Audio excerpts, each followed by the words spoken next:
आज का हमारा सवाल है कि यदि 5 कर्मिक पूर्णांकों का योग s हो तो उनमें सबसे बड़ा पूर्णांक s से किस रूप में संबंधित होगा।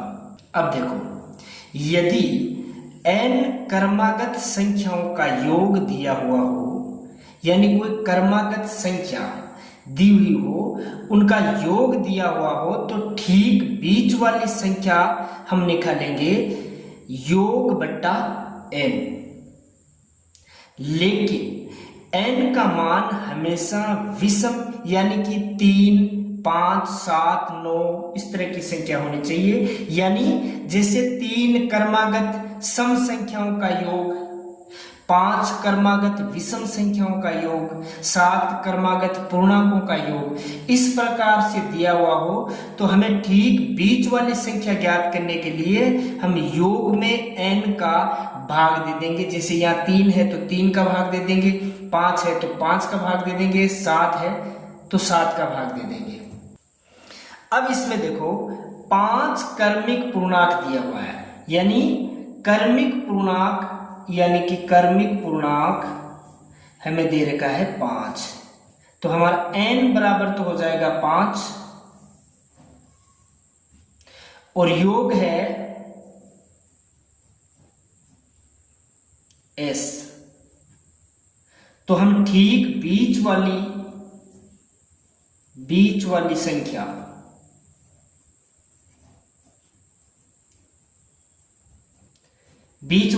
हमारी होगी योग यानी कि s बट्टा n यानी कि 5, तो ये होगी हमारी ठीक बीच वाली संख्या।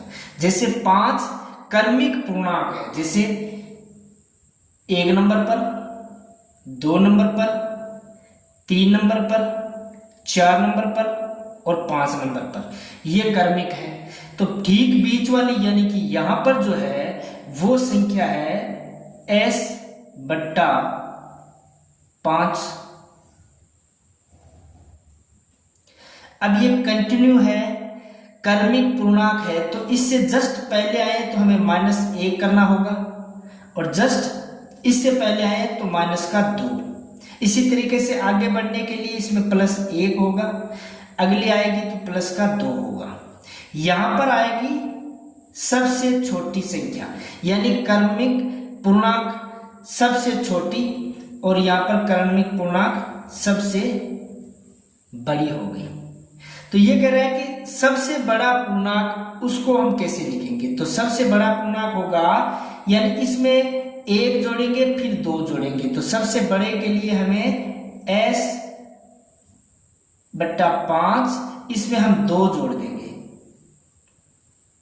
तो इसको हम जोड़ेंगे तो देखो 5, या तो s का s और यहां आ जाएगा 10, तो s + 10 बट्टा 5 ये होगा सबसे बड़ा पूर्णांक।